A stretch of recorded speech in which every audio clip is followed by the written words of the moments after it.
नमस्कार, let's mic के एक बिल्कुल नए जानकारियों से भरपूर शो में आपका स्वागत है जिसका नाम है कॉर्पोरेट दुनिया। ये सिर्फ एक प्रोग्राम नहीं है बल्कि एक खिड़की है उस दुनिया की तरफ जहां बिजनेस की चालें, स्टार्टअप्स की उड़ानें, मार्केट की धड़कनें और कंपनियों के भीतर की कहानियां आपको समझाई जाएंगी आसान, रोचक और भरोसेमंद अंदाज में। आइए सबसे पहले नजर डालते हैं कारोबार की दुनिया की आज की खबरों पर। Adani ports and special economic zone limited से गौतम अडानी ने कंपनी के कार्यकारी अध्यक्ष पद से इस्तीफा दे दिया है। कंपनी ने उन्हें अब गैर कार्यकारी अध्यक्ष के रूप में फिर से अपॉइंट किया है। इस बदलाव के साथ गौतम अडानी अब कंपनी के मुख्य प्रबंधकीय कर्मचारी नहीं रहेंगे। स्टॉक एक्सचेंज को भेजी एक सूचना में कंपनी ने यह भी बताया कि निजी इक्विटी फर्म के संस्थापक और भागीदार मनीष केजरीवाल को 3 साल के लिए अतिरिक्त गैर कार्यकारी निदेशक नियुक्त किया गया है। लेकिन खबर इससे आगे भी है। 5 अगस्त को अडानी पोर्ट्स ने पहली तिमाही के नतीजे जारी किए और वो आंकड़े अच्छे थे। कंपनी का मुनाफा 6.5% बढ़ा और रेवेन्यू 31% की छलांग के साथ 9,126 करोड़ तक पहुंचा। लेकिन खबर ये नहीं थी। असली खबर थी गौतम अडानी का खुद अपने पद से हट जाना। उन्होंने एग्जीक्यूटिव चेयरमैन का ओहदा छोड़कर नॉन एग्जीक्यूटिव चेयरमैन की भूमिका अपना ली। सवाल उठता है क्यों? सरकार का एक बयान कहता है कि यह कॉरपोरेट गवर्नेंस के हाई स्टैंडर्ड्स की दिशा में एक कदम है, लेकिन आलोचक कह रहे हैं कि यह कदम दबाव में लिया गया है क्योंकि अंतर्राष्ट्रीय स्तर पर अडानी समूह पर निगाहें और जांच बढ़ रही है। अमेरिका में कथित वित्तीय अनियमितताओं को लेकर जांच चल रही है। इसी बीच कांग्रेस नेता राहुल गांधी का बयान आता है कि अडानी पर जांच चल रही है, प्रधानमंत्री के हाथ बंधे हैं। यह आरोप सीधा है कि भारत की विदेश नीति पर निजी कॉरपोरेट संकटों का असर पड़ने लगा है। क्या ये सिर्फ राजनीतिक बयानबाजी है या फिर एक बड़ी सच्चाई की ओर इशारा? अडानी समूह ने जब हिंडनबर्ग रिपोर्ट के बाद अपनी साख फिर से हासिल करनी शुरू की, तब उन्हें विश्वसनीयता और ट्रांसपेरेंसी पर बहुत काम करना पड़ा। ऐसे में गौतम अडानी का पीछे हटना एक इमेज रिसेट की कोशिश भी हो सकती है। लेकिन दूसरी तरफ शेयर बाजार ने इस बदलाव को पॉजिटिव नहीं माना। कंपनी के शेयर 2.5% तक गिर गए। इससे संकेत मिलता है कि निवेशक थोड़ा कंफ्यूज है। सवाल यह भी है कि अगर भारत के सबसे बड़े उद्योगपति की भूमिका में इतनी हलचल है तो क्या इससे देश की आर्थिक स्थिरता या पॉलिसी मेकिंग पर कोई असर पड़ सकता है? बदलते भारत में कॉरपोरेट और राजनीति का रिश्ता अब केवल व्यापार तक सीमित नहीं रहा है। इसका असर देश की छवि, नीतियों और विश्वसनीयता तक जाता है। गौतम अडानी का ये फैसला एक घटनाक्रम नहीं, एक संकेत है नए दौर का, जहां कारोबार की पारदर्शिता और जवाबदेही पहले से ज्यादा जरूरी होती जा रही है। रिजर्व बैंक ऑफ इंडिया के गवर्नर संजय मल्होत्रा ने मुंबई में आज प्रमुख नीतिगत दरों की घोषणा की। 3 दिन की मौद्रिक नीति समिति की बैठक समाप्त होने के बाद उन्होंने बताया कि ब्याज दरों को भारतीय अर्थव्यवस्था की मौजूदा स्थिति और देश में मौजूदा क्षमता को देखते हुए तय किया गया है। संजय मल्होत्रा ने रेपो रेट में कमी का ऐलान नहीं किया। इससे पहले उन्होंने जून की मॉनेटरी पॉलिसी में रेपो रेट 50 बेसिक पॉइंट्स का ऐलान किया था। अप्रैल की पॉलिसी में भी आरबीआई ने 25 बेसिस पॉइंट्स की कमी की थी। आगामी त्योहारी सीजन का जिक्र करते हुए गवर्नर ने कहा कि इससे आर्थिक मोर्चे पर उत्साहजनक नतीजे मिलने की आशा है।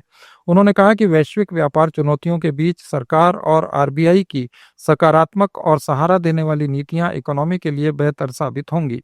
आरबीआई के गवर्नर ने कहा कि बदलते वैश्विक समीकरण के बावजूद इंडियन इकोनॉमी शानदार अवसरों और ठोस बुनियाद के साथ मजबूती से आगे बढ़ रही है।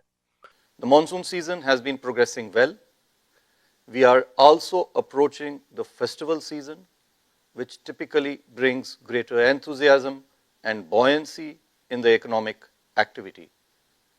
This favorable setting, together with supportive policies of the government and the Reserve Bank, augurs well for the Indian economy in the near term, as geopolitical uncertainties have somewhat abated, even though global trade challenges continue to linger. Over the medium term also, the Indian economy holds bright prospects in the changing world order, drawing on its inherent strength, robust fundamentals, and comfortable buffers. Opportunities are there for the taking, and we are all making efforts to create enabling conditions through a multi-pronged yet cohesive approach to policy making.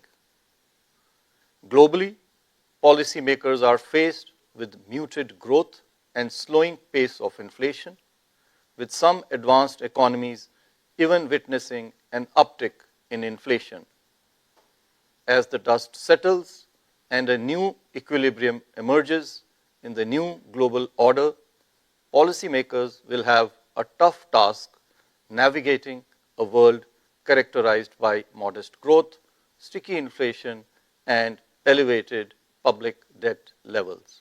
Taking all these factors into account, real GDP growth for 2025-26, the current year, is projected at 6.5%, our earlier projection, with Q1 at 6.5%, Q2 at 6.7%, Q3 at 6.6%, and Q4 at 6.3%.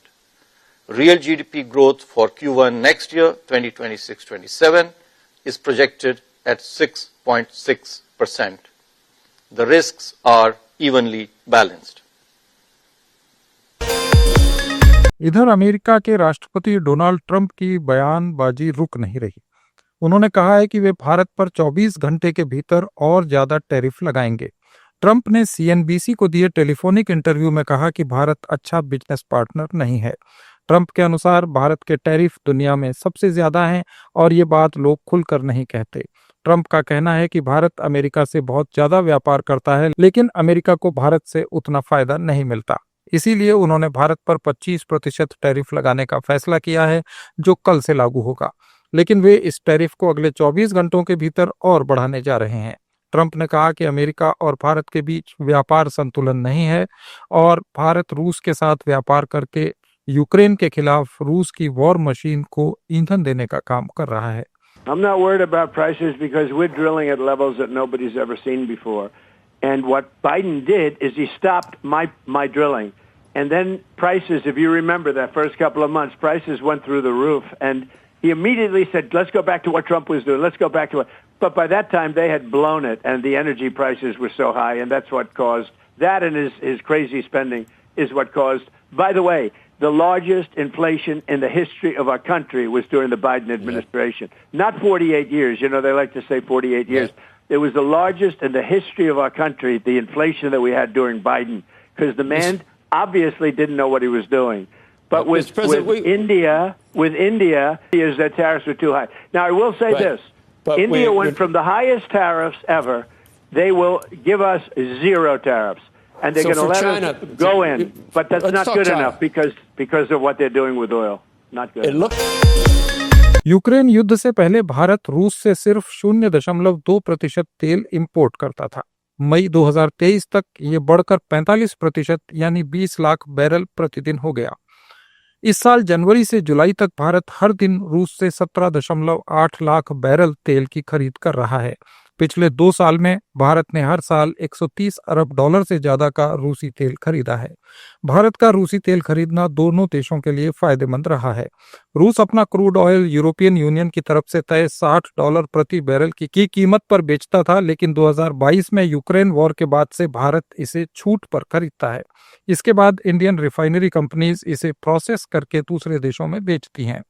इससे भारत को अपनी घरेलू जरूरत के लिए भी सस्ता तेल मिलता है। डोनाल्ड ट्रंप ने भारत के फार्मास्यूटिकल प्रोडक्ट्स पर भी 250% टैरिफ लगाने की धमकी दी है। सीएनबीसी के अपने इंटरव्यू में उन्होंने कहा कि वे शुरू में फार्मास्यूटिकल पर छोटा टैरिफ लगाएंगे, फिर इसे 1 से 1.5 साल में बढ़ाकर 150% और फिर 250% कर देंगे। ट्रंप ने कहा कि हम चाहते हैं कि दवाएं हमारे देश में ही बनाई जाएं।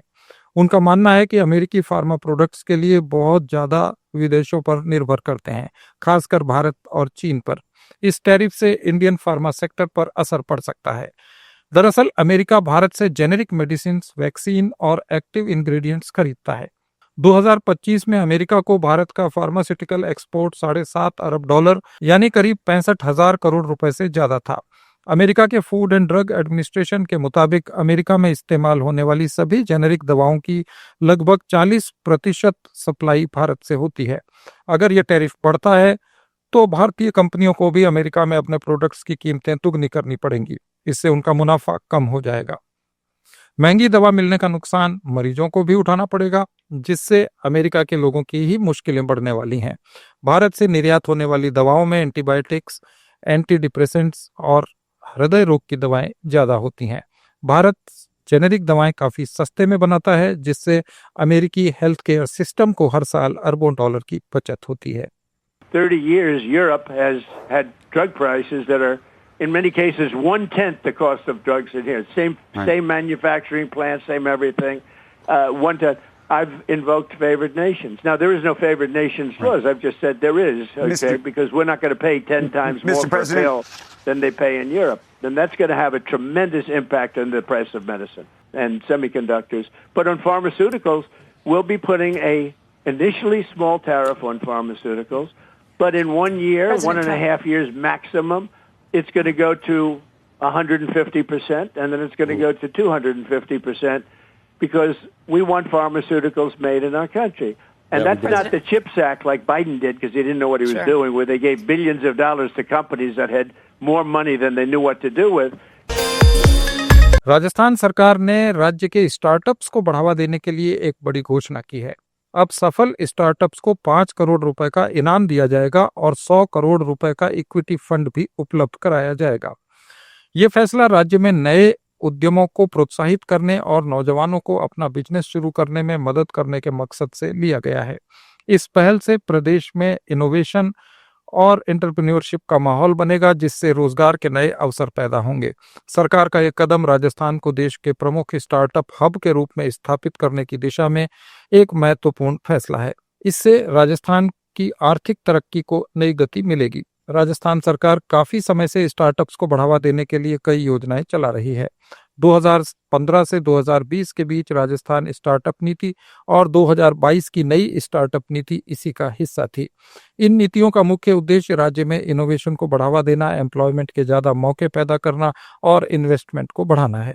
ये कदम इसलिए भी महत्वपूर्ण है क्योंकि गुजरात भले ही बेस्ट परफॉर्मर राज्यों में शामिल है, लेकिन टॉप परफॉर्मर्स में राजस्थान का भी एक स्थान है।